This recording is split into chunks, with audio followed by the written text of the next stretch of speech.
Henry, don't play with your phone too often. John, your grades are bad because you're always on your phone. Have you ever been advised by your parent like this about phone or back when you were kids? Is it true that using smartphone or social media leads to bad or toxic behavior? Hello everyone, I'm Devin Ammar Santoso with student ID 23105 from Class C Bachelor of Informatics, and I'll be explaining the facts behind all of this. Smartphone is a technological device that has now become a part of everyday human life. Through our phone, we can access all kind of information incredibly fast, communicate around across any distance, and carry out various activities like studying, working, and entertainment. Inside our phone, there are many apps, and one of the most frequently used is social media. Social media itself is a digital platform that allows us to interact with others, share information, and view various content such as photos, videos, and posts from other users around the world. On social media, we can connect with many people, get the latest information, and express ourselves more freely. I personally often get a lot of benefits from using social media, like chatting with friends, for example, talking about new things or exchanging information, watching funny videos or photo that can entertain me or relieve stress from daily life. Learning new things like coding tips and tricks or IT related topics and finding inspiration when I want to design something like graphic or poster.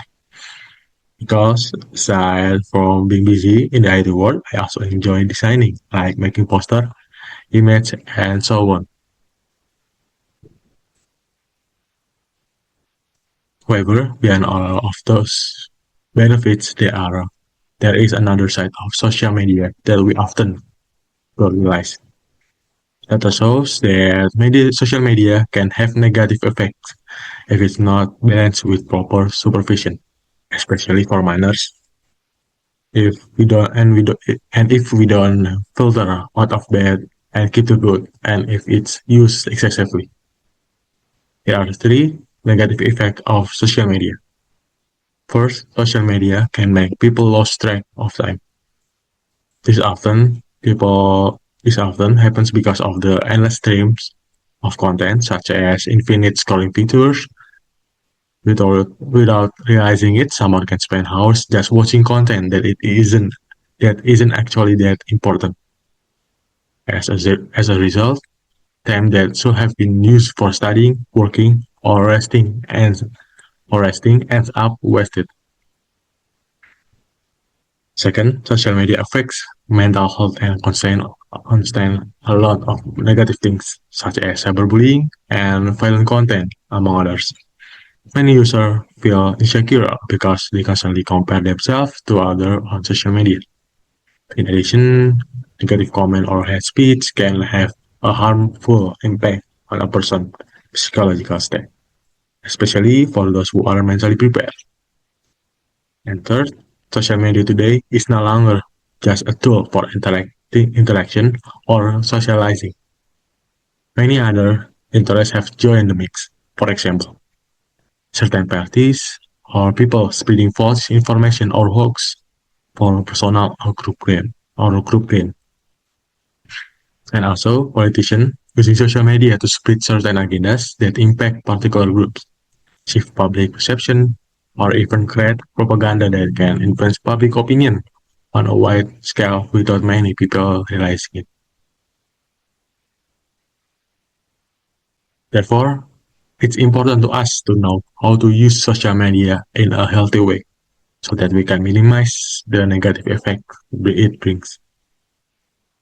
First, we can limit our social media usage time so it doesn't get excessive. This is important because spending too long on it can cause us to lose a lot of time that could have been used for more productive activities. By limiting our time, we can stay more focused on studying, working, and interacting directly with the people around us. In addition, limiting usage time can also help us avoid becoming too becoming too dependent on social media in our daily life. Second, we need to be more selective about the content we consume. Not all content on social media has a positive impact, so we need to filter what we see. We can start by following accounts that provide education, inspiration, or other positive things, avoiding content that is negative, provocative, or unhelpful. That way, social media can become a platform that supports personal growth rather than having bad influence on us. And let's don't be quick to believe information whose truth hasn't been verified. In the digital era, information can spread widely without clear filtering. Therefore, we need to be more critical when sharing information. For example, by checking the source, comparing it with other sources, and not sharing it before we know whether it's true. This attitude is very important to prevent the spread of hoax that can harm ourselves and others. By applying this approach, we can minimize the negative impact of social media in our daily lives.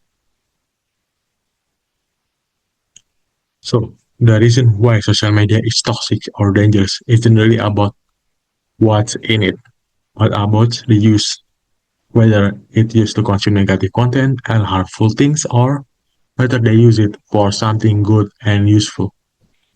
Because in truth, everything has both a negative and positive side. Therefore, we must always be wise when using social media. We need to be able to filter what we see, not just on our phone in general, but on social media specifically, so that we're not easily influenced by negative things. It's also important for us to be able to control how much time we spend on social media so it doesn't become excessive.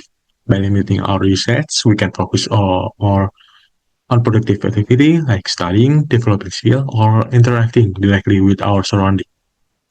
In the end, social media is just a tool that impact it has. Whether positive or negative depends entirely on how we as users make use of it in our everyday life. And Jaron Lanier once said, social media is a behavior modification empire. And that is all from me about my presentation. And thank you very much.